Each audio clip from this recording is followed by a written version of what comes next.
Good afternoon, everyone. Welcome to the Whitman School of Management. Students, friends, faculty, distinguished guests, everyone else, thank you for coming today. This is the second speaker in our newly established series of outstanding guests who share their perspectives on contemporary issues in business practice. If we haven't met yet, my name is Alex McKelvey. I'm the interim dean here at the Whitman School of Management. And before we get started, I'd like to acknowledge with respect the Onondaga Nation, firekeepers of the Haudenosaunee, the indigenous people on whose ancestral lands Syracuse University now stands. And for those of you who are attending the Impact Speaker Series for the first time, please allow me to highlight some of the reasons we're doing this and what we would like to achieve. And I'll highlight three of the main objectives. So number one is Whitman helps prepare students for what lies ahead in their professional careers. That's one of the main things that we try to do here. But to be able to do that, we need to be able to build bridges with global business leaders to provide insight into the types of challenges and opportunities that are taking place in industry right now. So that's one of the main objectives. Number two is to integrate perspectives from industry. And being able to do that well really helps to reinforce how the education that's taking place in the classroom is applicable to the real world. So you get to see, okay, what we're actually doing in class is really taking place. It's just not some kind of conceptual idea.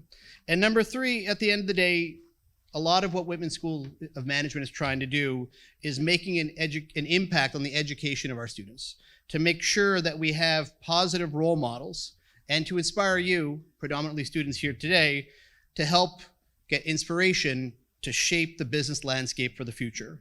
And so today's guest, and our second in this series, has a long-standing relationship with Syracuse University, including through our Institute for Veterans and Military Families. Once we're done with this session in about an hour, I'd like to invite all of you to join us upstairs for a reception where you can have some one-on-one conversations, have some refreshments, and also chat about what you heard today. So it's now my pleasure to introduce to you the moderator for today's event. He's Syracuse University's Vice Chancellor for Strategic Initiatives and Innovation, the Barnes Professor of Entrepreneurship, and Executive Dean of the Whitman School, Mike Haney. Thanks, Alex. Let me add thanks to everybody who's here today.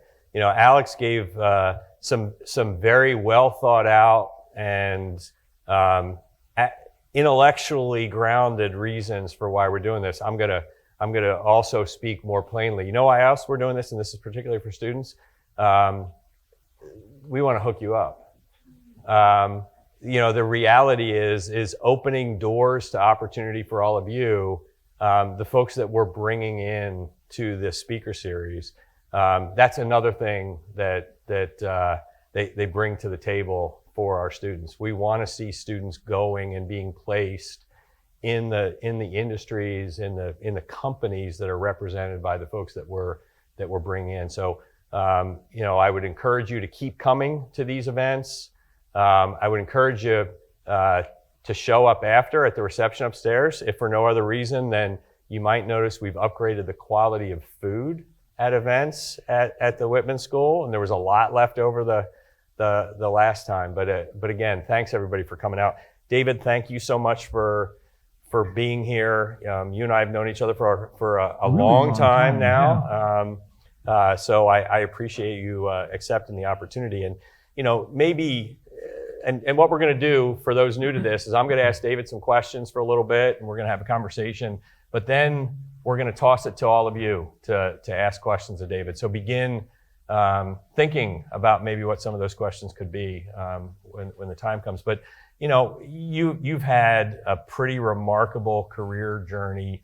Booz Allen, Bank of America. I think I met you first when you were the Chief Administrative Officer, the CEO at JP Morgan Chase, and running JP Morgan's digital and online banking, and now head of global operations for Wells Fargo. Maybe as a get to know you question, can you talk a little bit just about that career journey and maybe some important steps along the way that you think propelled you to where you are today? Sure. And let me start by saying, thank you for having me. Mike and I, we probably go back to 2015, 2016 when I got involved with the IVMF via JP Morgan, and such an incredible organization. And for me, it was a great chance to help the veterans and the military families, but also a secondary benefit was a chance to learn more about Syracuse and get more involved with the school. So it's Always great to come up here and spend the day. So I appreciate the invite. So as Mike said, my name is David Owen. I'm the I'm the head of global operations now at Wells Fargo. So I basically have a team of around 85,000 people, and we do really all the back and middle office support for the bank. So once a transaction is initiated, once a sale is made, my teams really pick up and make sure that we fulfill on that trade or that transaction or whatever the client or customer is looking to do. I also have responsibility for all of our people in India and the Philippines as well. I've been with Wells for about 3.5 years. Prior to that, I was the CAO, the Chief Administrative Officer of the firm, basically responsible for all the kind of inner workings of the company. We had kind of analogous portfolios there in terms of what you were doing for Syracuse. Well, I describe myself as the Vice Chancellor for things people don't know what to do the with Land of at Misfit Syracuse. Toys also we call ourselves. Yeah. So that's exactly the same thing. Prior to that, JP Morgan for about 8 years.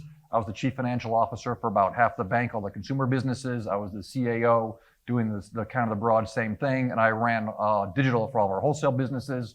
Prior to that, Bank of America, did a bunch of different things, ran strategy, ran marketing, ran digital for the consumer businesses, ran a post-merger integration for LaSalle Bank.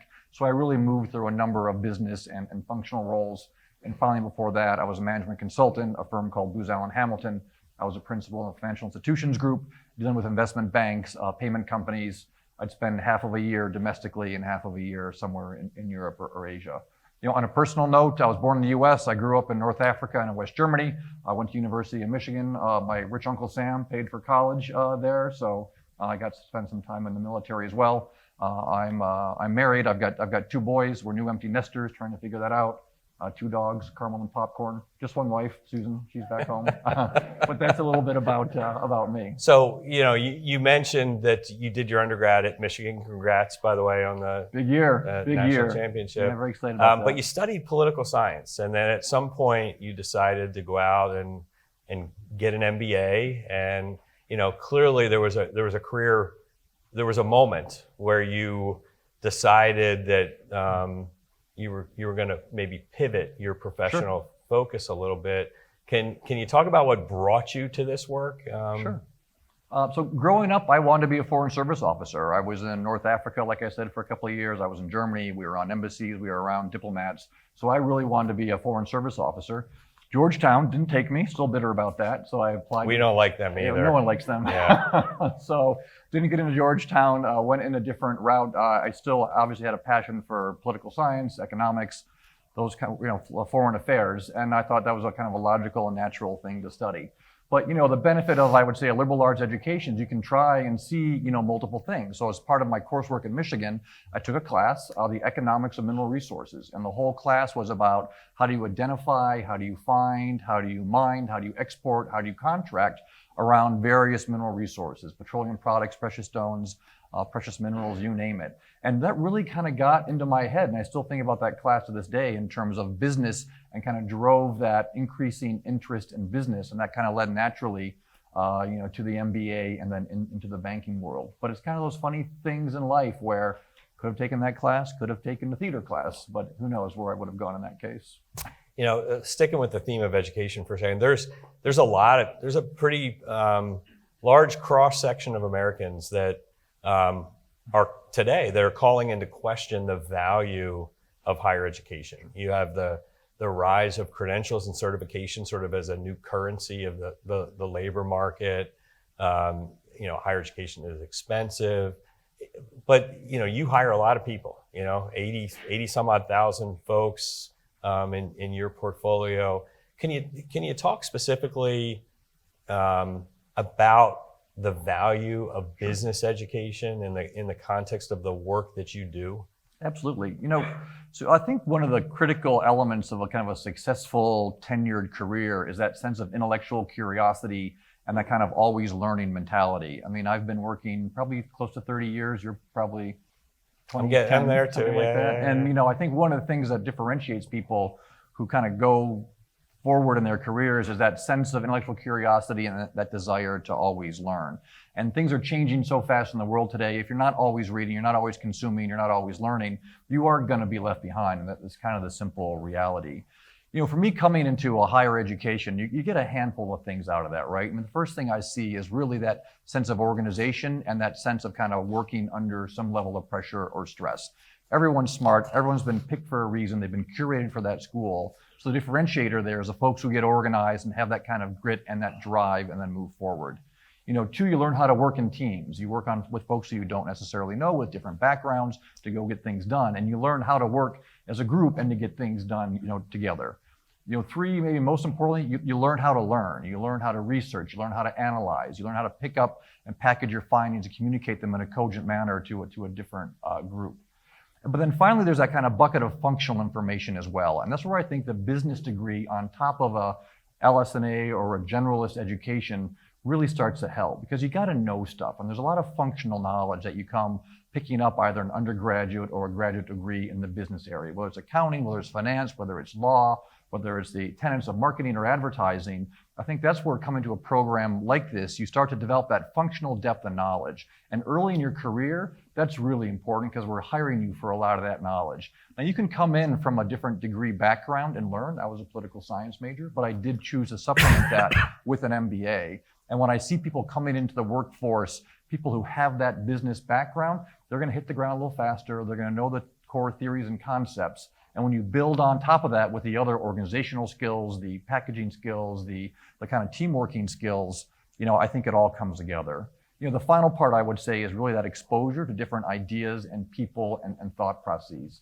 I mean, there are multiple ways to skin a cat, and we value and want diverse perspectives. And really, when you come into the higher education environment, you're out of your hometown area and you're exposed to people with very different backgrounds and very different beliefs and very different systems. And you learn, I think, and get exposed to things that you wouldn't get had you not done something like this. So I'm going to go off my script for a second and ask you to expand. Well, it's not a scary one, but you hire a lot of people. I do. Can you talk a little bit, particularly for the benefit of the students in the room, about what you look for in a candidate? What makes for a good presentation of Sure. credential, but also a good interview? Like, what are the beyond technical skills and abilities? What are you looking for in terms of who you hire? Yeah, there's the kind of foundational set of things, right? Where you've got to be smart, you've got to be motivated, you've got to be organized, you got to have your act together. But then beyond that, what I look for is that kind of that trust and integrity piece first. I mean, that is kind of a non-negotiable. You have to have someone who you can believe in, who's good for their word, and you kind of have that trust and integrity. I can underwrite a lot of things, but I can't underwrite ethical or integrity issues. So that's kind of a foundational piece. Beyond that, you start to look for someone who's got the IQ and the EQ. You can't have someone who's just like a super, super bright rocket scientist. You've got to mix that human connection. Now, there are jobs for those kinds of people, deep quant, deep analytics, where, those kind of soft skills, team skills, people skills aren't as critical. But so much of what we do, particularly at a large scale, depends on working and leading and motivating large groups of people. So if you don't have that kind of EQ element, it's really hard to be successful in that space. There's the old airplane test, right? Would I want to sit next to that person on a 2-hour flight? Are they engaging outside of the work environment? Is it someone who you can sit down and spend time with? We all work a lot. We spend a lot of time there. It's good to have that kind of connection. And then I look for the edge. I look for someone who's done something interesting. It doesn't have to be academic. It doesn't have to be, inside of the workforce, but someone who's got a story, someone's got something outside of that. I'll oftentimes ask, tell me something that you're really proud of beyond your kind of family or work that people will always kind of go to naturally. And that question really starts to reveal a lot about people in terms of what they prioritize and what they've done. That's just something kind of different. And that's the kind of differentiator for me when you look at, literally thousands of people over a career. So, I think my next question, you're likely to build from some of the stuff that you just said, but, you and I have something in common that is not typical in either of the industries that we're in, and that we both served in the military. Well, you were in the Air Force. Yeah. Yes, I'm used to Air Force jokes. Sorry, I'm Army. And you graduated from U.S. Army Airborne School, which is not an easy thing. So jumping out of airplanes. First, a not so serious question: which did you find more enjoyable, business school or airborne school? I kind of loved them both for different reasons. So, I did go to jump school down at the Benning School for Boys in Georgia. It's a 3-week program in August. I was going to school in Michigan. It was incredibly hot. It was a very exciting and challenging time. And the funny thing is, Mike, you might not know this, I was still a cadet. and we're kind of at class in Ann Arbor, and they say, well, after you go to your advanced camp, if you'd like, you can go to jump school down in Georgia in August, but you won't get paid. And if you're injured and you don't recover, we're going to pull your scholarship. And I was like, oh, pick me. And I'm like, where was my dad? Why didn't he get in front of that? But I did go to jump school. I quite enjoyed it. And actually, I went on to become a sports skydiver. So I've got over just about 400 jumps as a free fall photographer. So I definitely. So is that your answer when somebody asks you, tell me something interesting about yourself? That's a good answer. It's a little different. People don't always pick me for a skydiver. So more seriously, what have you sort of transported from your military experience to how you lead and make decisions in the context of the work that you do now at Wells? Yeah, I mean, and hey, Base, thank you for your service too. All kidding aside, I do like to tease you, but for me, I'm an Army brat. I'm third generation Army on one side. The other side goes back to the American Revolution, actually. So for me, there was an element of a kind of family history as well as just public service. I mean, I've got a lot of appreciation for the country, and I want to give back in some kind of manner. And I found the armed services as a good way to go do that. I did take probably more away from that than I might have put into it, quite frankly. So it was very formative to me. I was, in my 20s. For me, I think we learned a lot about adaptability, around kind of being mission focused, around dealing with adversity, around team leadership. Those kind of things. So coming out of undergraduate, coming out of university, it was really the first time where I was kind of put in charge, positionally in charge of a group of people, and we had to go get things done in the real world without perfect information, and we had to care and feed and take care of each other, as well as ultimately accomplish things. And it was very formative for me in terms of how I evolved into my, non-military professional career. So, big job that you have now. We've thrown out the number 85,000 folks, 5 lines of business, truly a global operation that you're managing. How is it that you cut through the noise and from day to day really identify what matters most, what deserves your attention, Sure. your specific attention? So as you move through your career, you kind of go from being an individual contributor to a team leader, to a manager of managers, and a manager of senior managers. It's kind of a natural, orderly progress right there. And the role really changes as you move along, from your ability to deliver and get things done as an individual to your ability to enable a team and a group of people to get things done. And interestingly, along the way, somewhere between 500 and 1,000 people, you really can't do it yourself, and it really becomes about the team. So really one of the critical aspects, I would say, one of probably two, is really how you build and recruit and how you form that team. Because they're the ones who are going to then drive the work forward. They're the ones who you can delegate to. They're the ones who are going to be pushing things forward. And my job becomes clearing the path, getting them the resources, and dealing with issues. So, number one, in terms of size and complexity, is getting the right team at the table, getting a diverse mix of background, skills, and experiences, creating connections and trust across the team, aligning around a defined set of priorities, letting the team go do their thing and get out of their way. That's all that you can do, frankly, when you talk about the size and the scale of some of these organizations. The second trick of the trade, I would say, is really just how I manage my time. So my binding constraint is my time. So I have to be very disciplined around sitting down with my calendar. I've got a great EA, Stephanie, who we kind of sit down on a regular, every day, every other day, and kind of walk through what's coming up and what's on the radar screen. And then we figure out how we're going to spend the time and where we're going to go. What I'm not as good at, and I've seen others who are really good at it, is leaving open time. I probably overschedule. I think some of the great leaders who I've worked for in the past, they leave a big chunk of their schedule open so that they can go deal with things, interact with clients, or just sit back and think. So I probably tend to overschedule myself. But the short answer is time and calendar management, being clear on priorities, spending my time and calories on the things that matter, having a team in place who I trust and let them go do their job. And then my job is to get out of their way and get them what they need. So next couple of questions I'm going to ask are questions that I'm going to continue to ask to subsequent guests that I asked to our first guest, and because I think they're good takeaways for our students. Anyone that has achieved what you've achieved and the level of responsibility that you have, you've experienced sort of wins and losses. And I wonder if you'd be willing to maybe share an instance where, in spite of your best effort, your experience, your team, you failed in a public way, and what you learned from that failure, how that lesson continues to inform what you do today. Yeah, I've had my share of doozies along the way.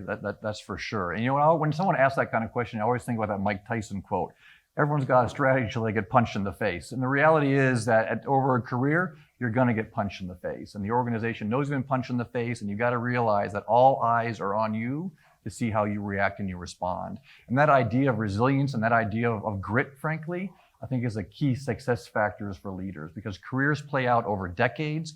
No one bats 1,000. You're going to get nailed. And the question is, how do you pick yourself up, dust yourself back off, and then get back into the game and not let it get into your head? So, I mean, all kidding aside, I've had my doozies. I would say that it's easy to be good when things are good. The real test of a leader and a person is when things aren't so good. So when you ask that question, two stories come to mind. The first one was that I was at Bank of America. I was running the deposit products, so all the retail and consumer products.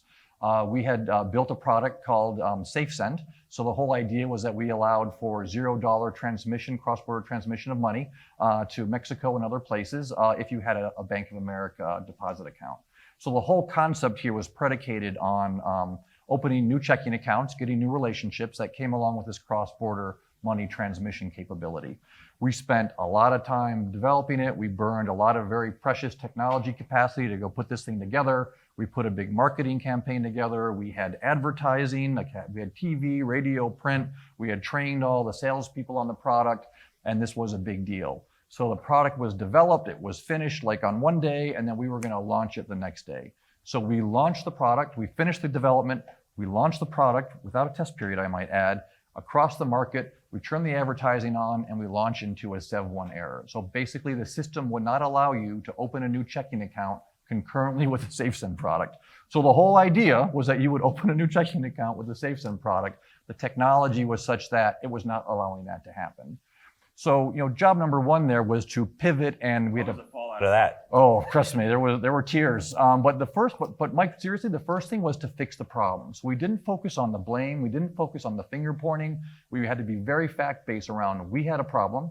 We had to do a very quick diagnostic to say, can we fix it quickly or not? We had to make the quick decision, we cannot fix this quickly, and we had to pull the whole thing back. We had to cancel marketing, we took shots on that. The sales force was ready to go, we had to pull that all back. Ultimately we went back and fixed the error, and we went on from that and relaunched the product. But at that point, the sales force had been spooked by it, they weren't comfortable with it, and it never really got the traction that we had wanted to. And frankly, it was all because we'd rushed the product to market. We were so excited to get it out there that we finished the development and then went right into a national launch just to get that extra month or two. So for me, there were many, many learnings, both personally in terms of how we got to that point, and then professionally in terms of how we recovered from that point.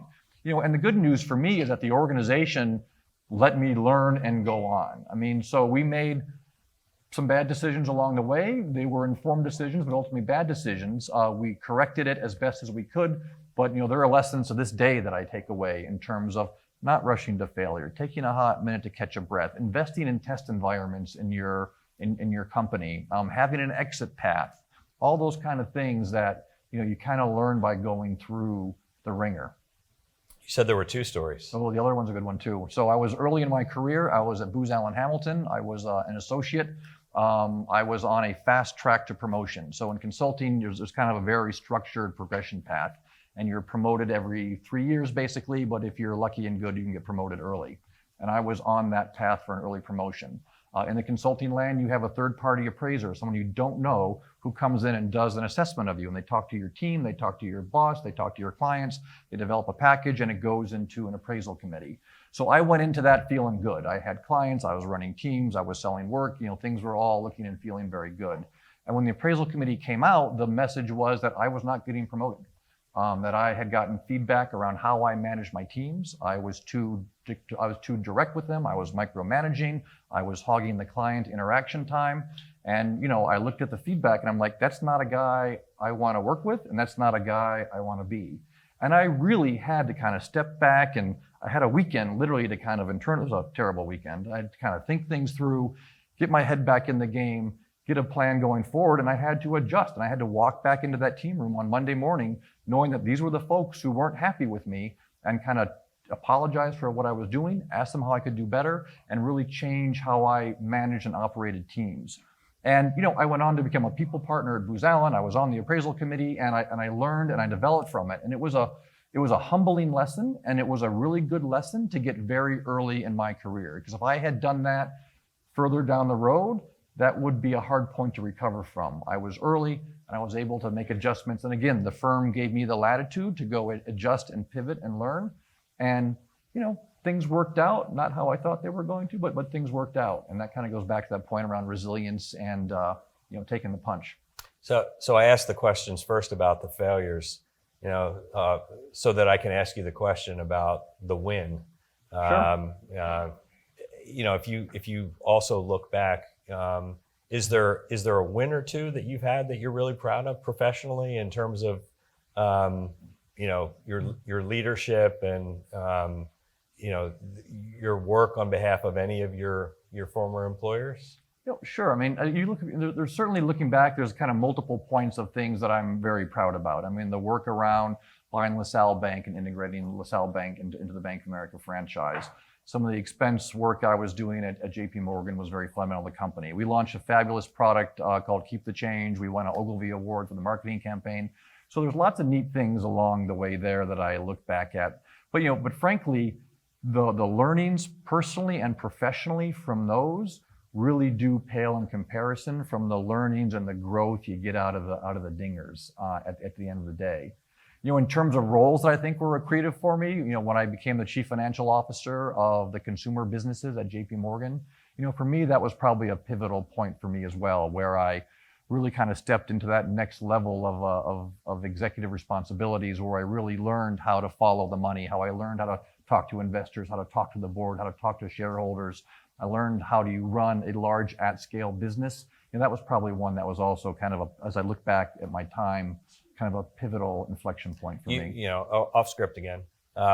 You work for an iconic leader in finance at JP Morgan. Sure. in Jamie Dimon. What was it like working for Jamie? Yeah, he's the best banking CEO out there. I mean, I think many folks would say that. JP Morgan is a fabulous institution. It's a machine. It's incredibly well run. And that's really Jamie's bank. He's been there for a number of years. I think he's the longest serving major bank CEO, and you can see his fingerprints all over that organization. I have learned a ton from that man. So last question before I let the students ask some questions.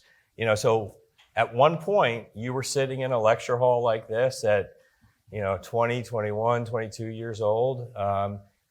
If in retrospect, if you had one piece of advice to offer to these students at the point of the journey that they're in right now, what would that one piece of advice be? Can I do more than one? You can do as many as you want. It's funny. So Mike, I was out here at Whitman before with Mike, and I was with one of his classes. In anticipation of that class, I kind of created a note file. And whenever I was talking to somebody, I was asking them, if you had one piece of advice to give, what would you give? And if you could tell your young self something, what would it be? And I jotted all those things down.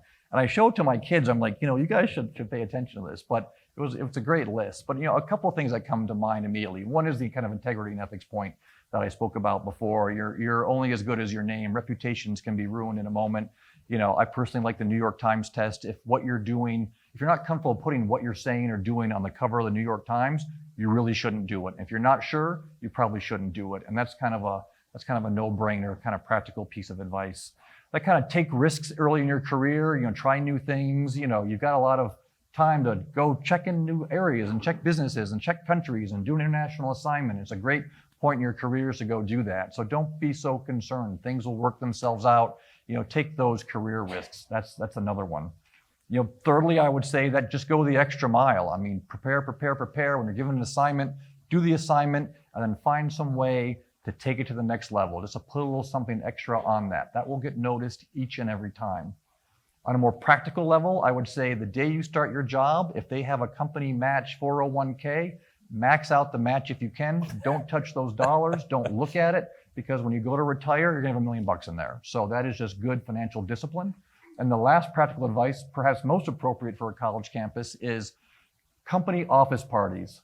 Nothing good happens after 11 o'clock, 1 to 2 drinks max. I have seen 5 careers go down in flames at these things. Go to the party, have a club soda and cranberry juice, maybe 1 drink, 11 o'clock, whatever happens, out the back door. Nothing good happens after 11 o'clock. They're not your friends, they're your colleagues. Well, thanks, David. Okay, it's to you. Who's got a question? Don't leave me hanging, folks. Julius, you got a question. I'm going to call you out because I see you right there. Come on.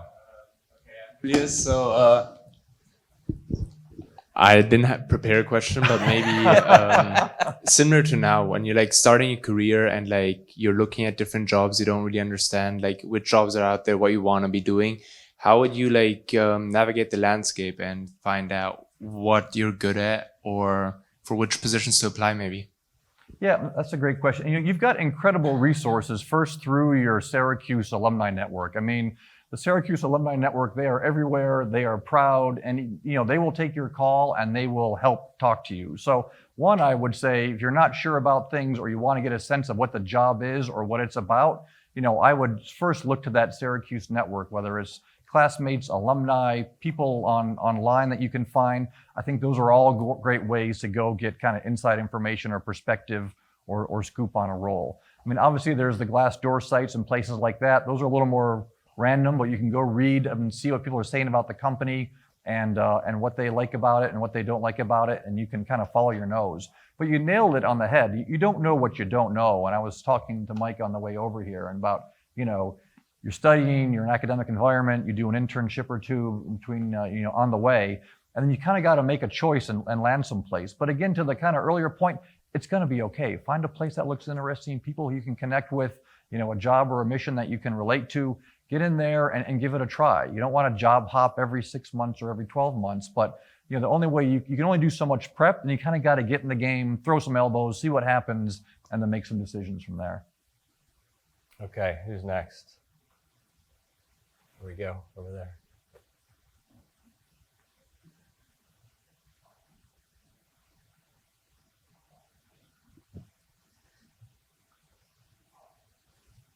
Hi, so I have a few questions actually. I see you have a notepad there. I'm a little scared. My first one is, how is Wells Fargo integrating new technologies into the workplace, such as VR and robotics? Sure. I mean, so when you kind of step back and think about the kind of evolution of human history, it's all defined by technology. Bronze Age, Iron Age, Agriculture Age, and now we're obviously deep into the information age. As a bank, we see ourselves, frankly, more as a technology and less as a kind of purveyor of physical goods and services. And where we're having the most success, frankly, is where we're kind of fusing new technologies with our infrastructure and able to offer better experiences, better products, better services to our clients. There's a handful of technologies that are out there that are of particular interest. The AI, the ML, the big data is clearly a big one for us and for the industry. We have so much customer and client information. We have such rich, what I'll call information exhaust from transactional data. The question for us is how do we use that and how do we leverage that to help enable our business? Distributed ledger is also a big area. It's an area we've been talking about for a very long time as an industry. We're just now starting to see use cases popping out. What we really need to see is more alignment across the banks around the standards, so the real benefit of distributed ledger can actually be monetized and be leveraged. I would have thought or hoped we'd be farther along in that space than we are right now. Robotics, probably less so in our industry where everything is so digital. I deal in ones and zeros. I mean, I've got cash vaults with pallets of cash. I've got gold vaults with stacks of gold. But so much of our money now is moving in ones and zeros. It's really much less about some of the robotics and more of the AI, the ML, the big data, distributed ledger, cloud computing. I'd say is another a big one for us. The scalability and the economics of a cloud environment are so appealing. It's a journey that we're on, and we probably have to go on to faster. So those are probably the big three for us. I would say cloud, AI, ML, and then distributed ledger. Thank you. I have 2 more, if that's all right. My next one is, what is the company culture like at Wells Fargo? Changing. So I think what's interesting about Wells Fargo is that Wells Fargo was historically a West Coast bank. It was, doing very well. Warren Buffett was a major shareholder. It was kind of a glamour-do bank, frankly, for Wall Street. We ran into trouble in 2016. We had a very public sales practices scandal. The regulators weren't pleased with our response or our speed of our response. We picked up a consent order. This is all public information. And we picked up an asset cap with that as well. And really, as a result of all that, there's been a significant changeover in terms of the management and leadership of the company. And there's a lot of work going on right now to kind of right the company and point it in a different direction. And that work is underway. And as part of that, I would say the culture is evolving from what I would say was the legacy Wells Fargo environment, to something different. I think something perhaps more direct, something perhaps more executionally focused, something more decisive is how we're trying to drive it. Our CEO, Charlie Scharf, has been very deliberate about laying out kind of company values and what he wants to see in the company. And it's interesting kind of seeing that move across the organization as we kind of continue with our transformation. So I would say it's an evolving culture. And you can still ask your question, but I just Part 3. Where are your big footprints now? Sure. Geography-wise. Yeah. So Wells Fargo is a largely domestic bank. So Bank of America and J.P. Morgan have more of an international footprint than we do. Our mix of businesses is more heavily weighted to what I'll call Main Street banking, so middle market banking and consumer banking. We've got 4,500 branches. We have 80 million customers. We bank many of the large corporations and companies that you would all know. Domestically, big hubs. New York, obviously, a lot of our sales and trading and banking businesses are there. Charlotte's a very big hub for us. Dallas is a big hub. Des Moines, Minneapolis, the whole Phoenix area, San Francisco. I just want you to know all the places you can go work. Yeah, that's why I asked this question. Well, it's interesting. We talked about this, Mike, is that, I've been looking for ways to get more integrated into Syracuse on the hiring side. And we have seen so much interest in New York City that there are roles in New York City, but not at the size and the scale that we have in other places. So if you want to go someplace warm, you want to go someplace with lower cost of living, you want to go to a fun kind of town, Charlotte's it, right? Charlotte's Yeah. it. We'll do it. Okay. Okay, last one, I promise. How is Wells Fargo planning to change their impact on the environment? Sure. So you would see, our CEO, Charlie Scharf, made a very big carbon neutral commitment, I think by 2030, a couple of years ago. As a bank that kind of spans Scope 1, Scope 2, and Scope 3 initiatives. So that the Scope 1 is really emissions that we're financing, which is a tricky space, right? So we do a lot of ag, we do a lot of petrochemical, industries that tend to produce a lot of environmental impact. So then how do we work with those businesses? How do we work to offset those kind of impacts? The Scope 2 and Scope 3 impacts are much more what's being driven by the bank itself. So it's the goods and services that we purchase for our own consumption, as well as our direct impact on the environment, largely through facilities.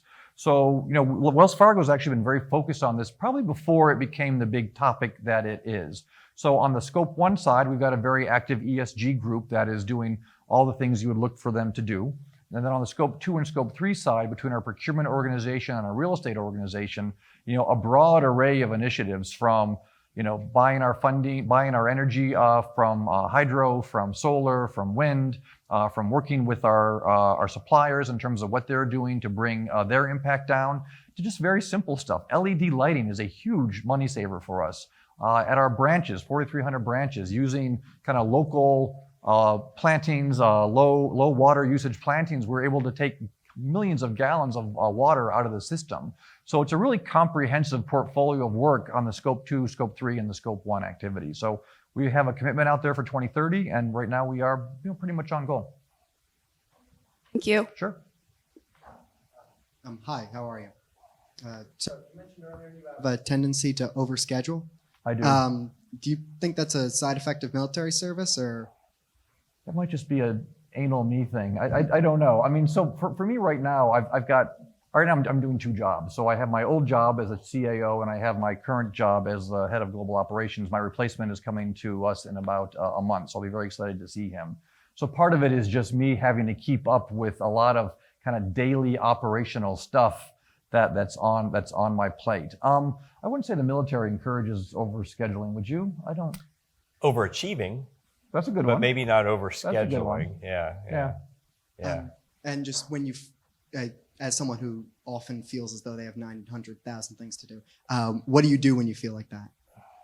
When you feel? Yeah, that's a great question. I mean, for me, I kind of stop It's funny. So what I'll do is I actually stop and I clean my desk off. And someone has told me, as a psychologist, they said that is you trying to exert control over your environment. I do the same thing. You do the same thing? I clean my whole office. Yeah, so first I'm trying to exert some sense of control, and I can control that darn desk and I can organize it in my files. So I'll usually do that just to kind of reset myself. It's kind of a silly thing.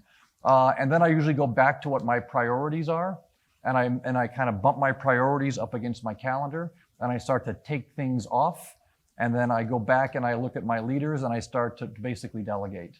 So that's what it's not rocket science at that point. It's kind of take a deep breath, refocus myself, get aligned on my priorities. What do I have to get done? Where's my biggest impact? What's the kind of front burner type stuff?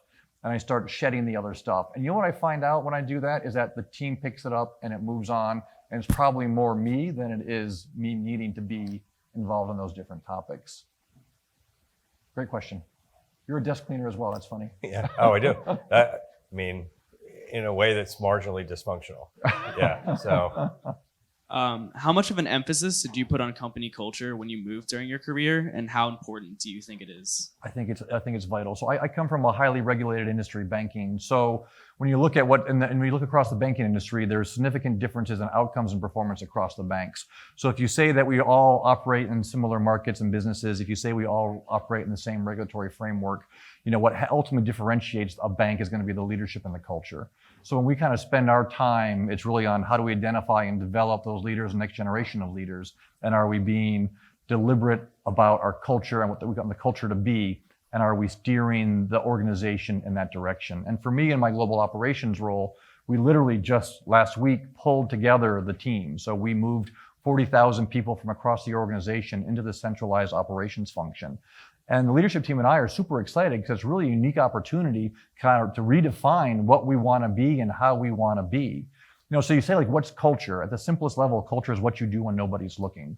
So how do we kind of set those expectations for the group, making sure that we're in alignment with where Charlie is taking the company, and start to kind of role model those behaviors, demonstrate those behaviors, and reward and recognize those behaviors. But what's that Michael Porter, that culture eats strategy for lunch?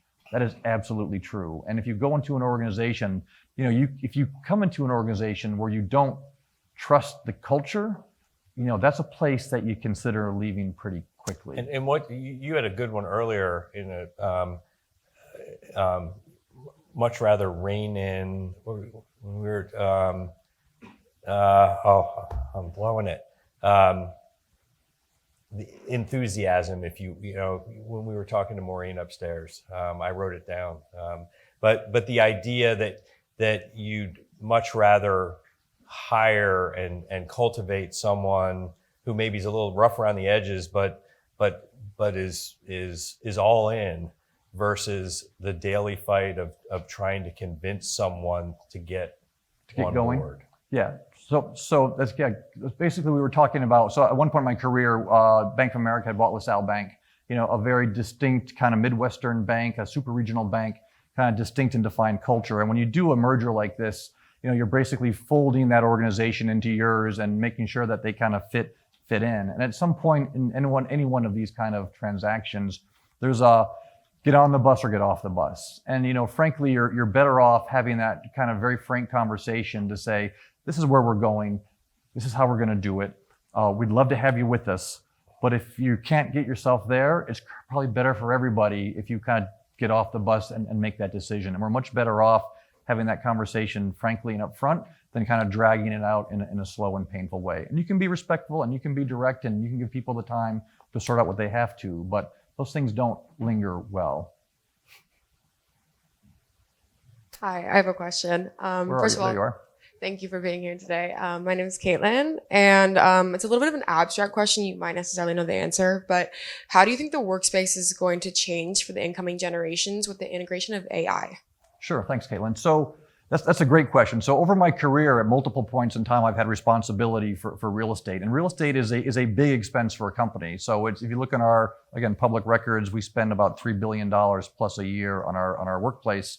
So that's an important thing to consider. And also in terms of our ability to attract and retain talent, that kind of environment that we ask people to be in can really help or it can hinder. So we spend a lot of time on workplace, and we spend a lot of time on the amenities and how we kind of curate or define that environment.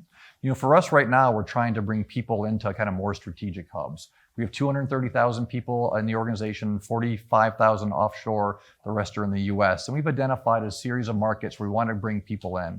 If I've got a big site, I can spend money on amenities, I can spend money on a nice environment, I've got more mobility, more career opportunities, I can play a bigger role in the community, and I can develop relationships with universities and kind of pipeline their top talent. So we like kind of bigger locations.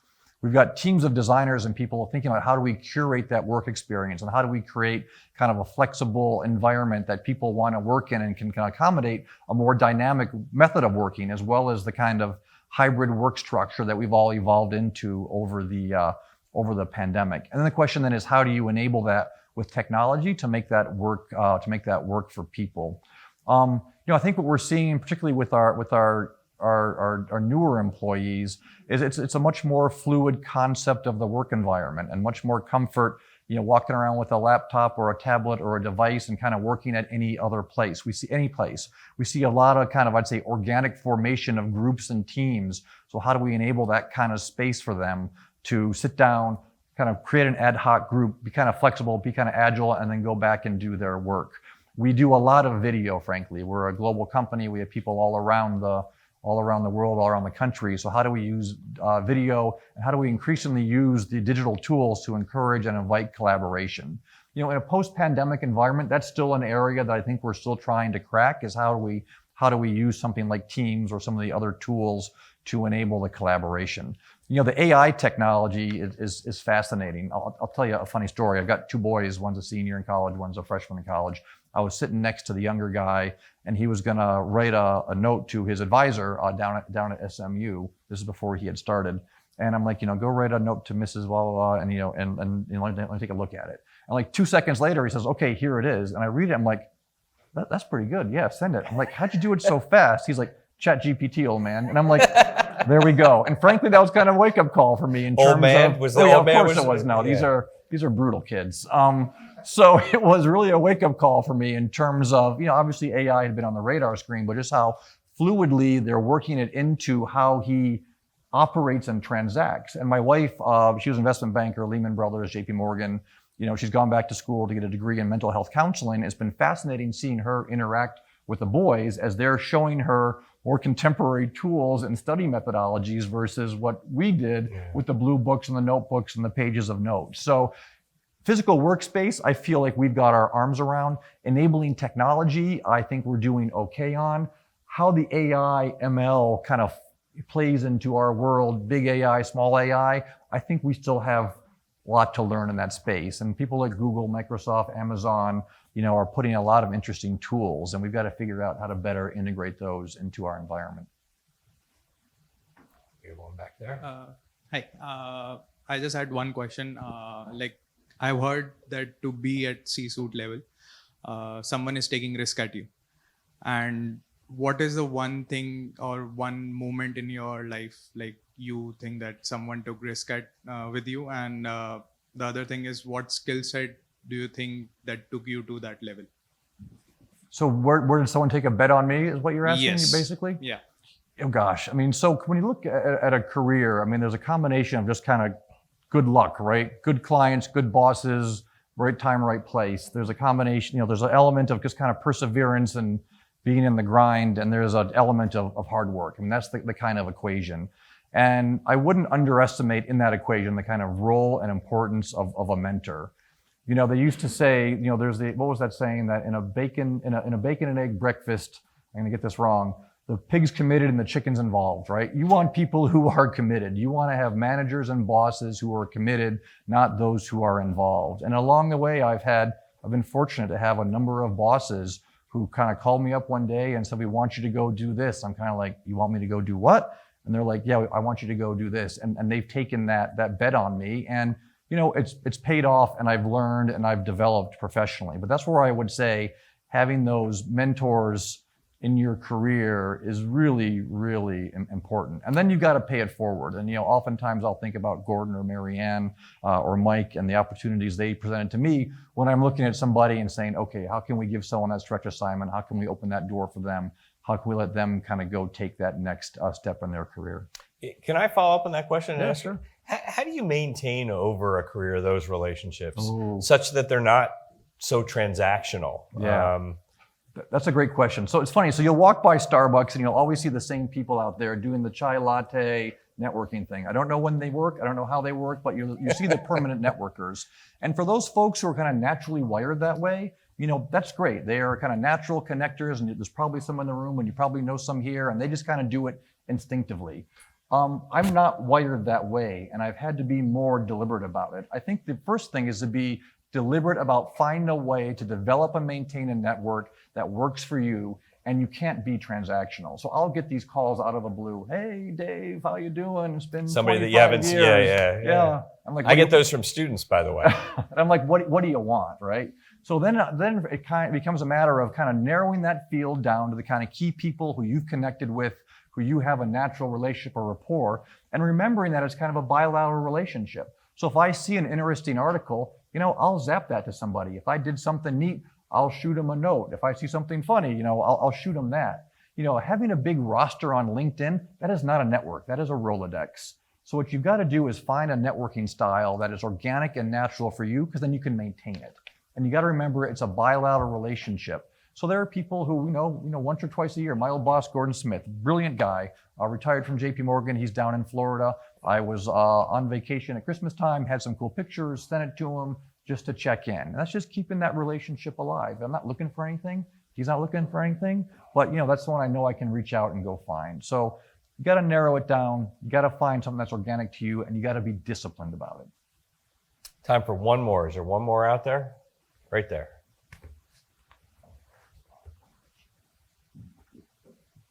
Yeah, I was wondering if there was a book that you read that helped you develop your mindset or skills along your career. What would it be? Sure. So I'll over-deliver. I'll give you two. So the first one is Execution by Ram Shriram. So this is a narrow little book. I will reread it every couple of years, and it kind of distills down what it takes to get things done consistently, repeatably, and at scale. So Execution is one. And the other one, for the data geek in me, is The Visual Display of Quantitative Information by Tufte. So this is kind of the seminal book, and the first one is the best one. But this is like the seminal book on how you take large amounts of data and then you distill that down to insights and graphically convey that information. So so those are the two that I would say would be the top of the shelf. Right now I'm reading Never Split the Difference, which is by, I think, an FBI hostage negotiator on negotiations. That's also been an interesting one. But if you want two, Execution and Visual Display of Quantitative Information. Well, thank you, Is that a David. wrap? That's great. And it's a great question. Thank you to end our session on. So thank you so much for being here. As we traditionally do, little thank my you flag gift for bag. you. Awesome. Thank you very much. But very much appreciated. Thanks everybody for joining us.